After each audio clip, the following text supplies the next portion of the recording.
Hi, students, let's get started with the subject Science, Chapter 1. The ever-evolving world of science. We hope you enjoyed your adventures with curiosity in grade 6 and are now ready to continue our journey into the wonderful world of science. This again is not just a textbook with facts, it is an invitation to question, to perform experiments, and to explore as we try to understand the beautiful world we live in. The world of science covers everything, small and large, near and far. We may be looking at tiny cells inside a leaf, or the movement of the sun and the stars. We may be testing out the materials around us at home, or discussing how water flows underground.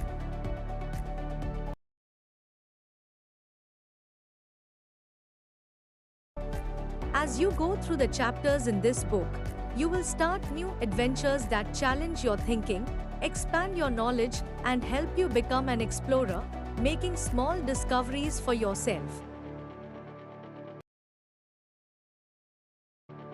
Before we dive into our exciting journey, take a moment to observe something special about this book.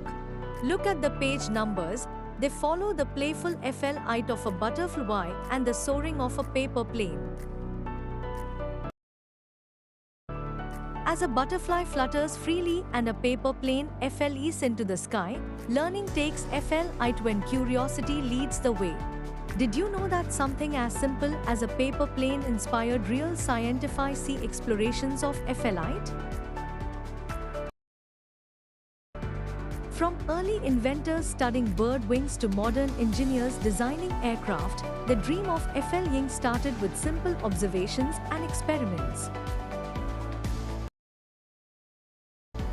So, as you turn each page, let your imagination take flight, exploring new ideas, discovering wonders, and reaching for the skies.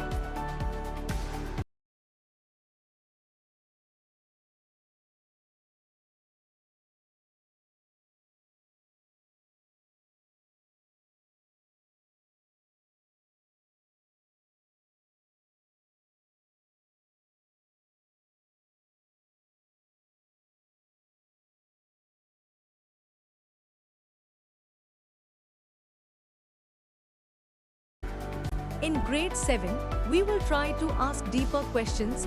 How do things work? Why do events happen the way they do? And what can we learn from the patterns that we see in nature?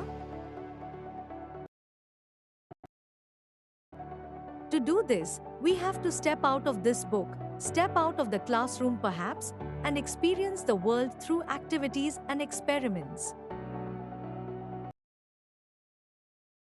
How do things work? Why do events happen the way they do? And what can we learn from the patterns that we see in nature? To do this, we have to step out of this book, step out of the classroom perhaps, and experience the world through activities and experiments. These are experiences that we hope will not just be interesting or exciting but also serve as stepping stones to a deeper understanding of the environment we live in and of our place on this planet. We believe that this will also help you to see science as an ongoing process of discovery. And not just about discovery alone, but also about responsibility.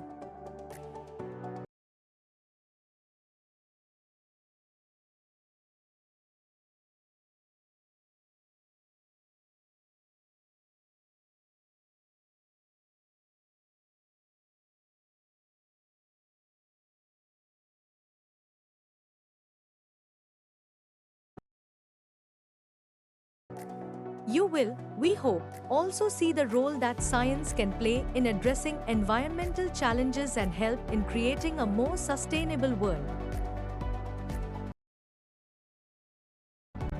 But let's get back into this book for now. You will read about topics in different fields of science, from physics and chemistry to biology and earth sciences.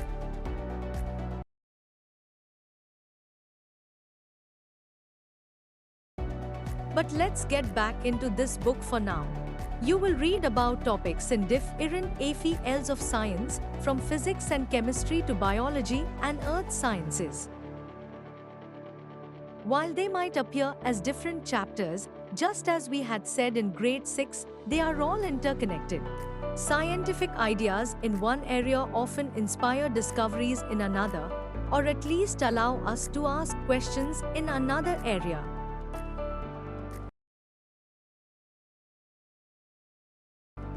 So, let's take a quick journey through our book for this year. We will start by looking at the properties of materials around us, mostly the things we experience but perhaps never ask questions about. Why are some fruits sour? What happens when we wash a haldi stain on our school uniform?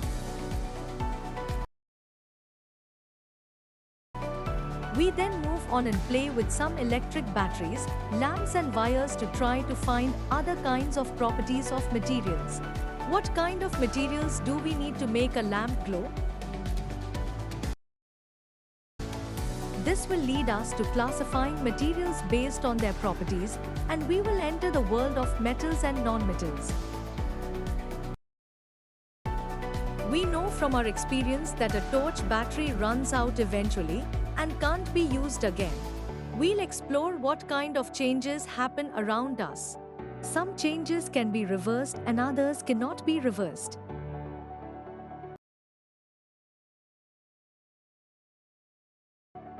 Batteries run out, ice melts into water, fruits ripen, rocks break into pebbles.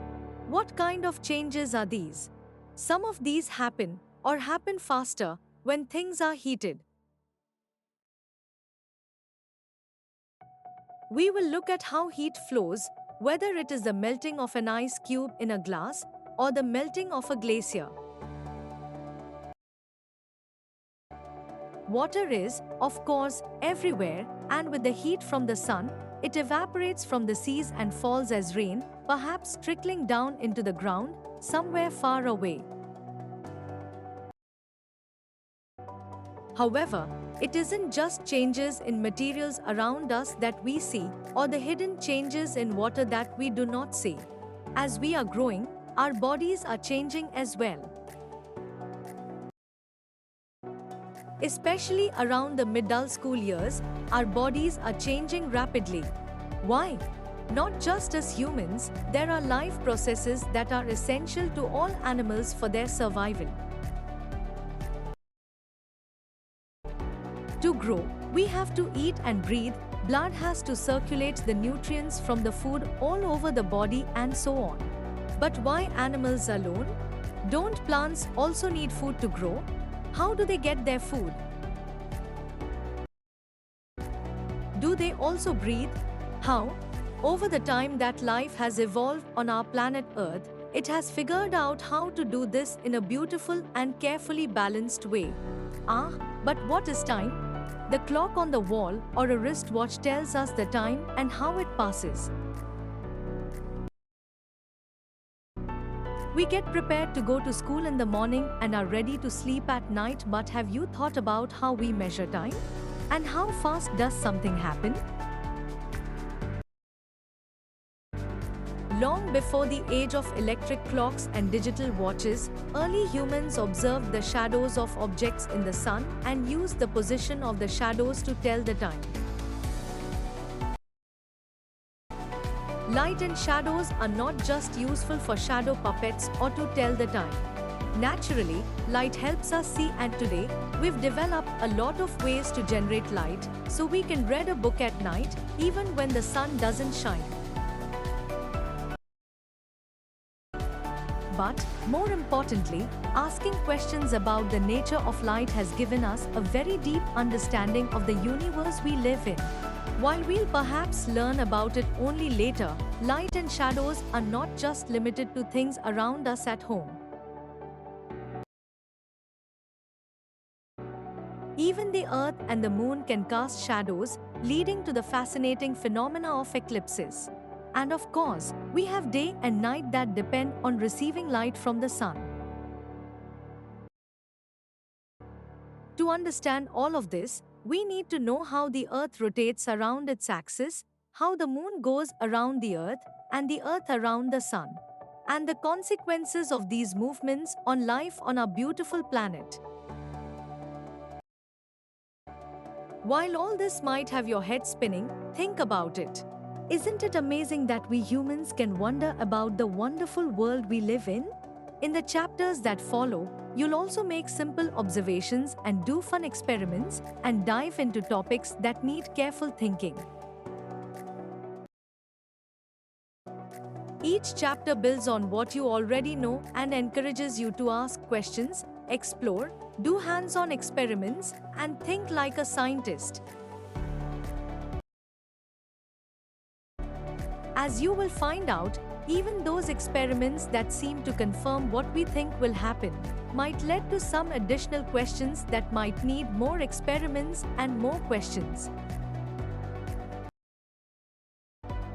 1.1 Happy Exploring. Activity 1.1 Question the answer in school or during tests. You're usually given questions and expected to find the answers. But let's turn that around. To Think Curiosity Vertical Bar Textbook of Science Vertical Bar Grade 7-6 Like a scientist, it is equally important to ask interesting questions. Great scientists don't just answer questions, they ask amazing ones. Remember last year we had said, to be a wise person, you must be a wise person. Look at the answers below. Your task is to come up with a curious, creative, and fun question or situations that could lead to these answers.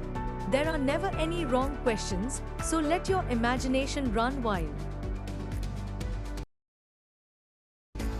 Since such exercises might not be very familiar, here is an example to help you. Suppose the answer was, just make it half.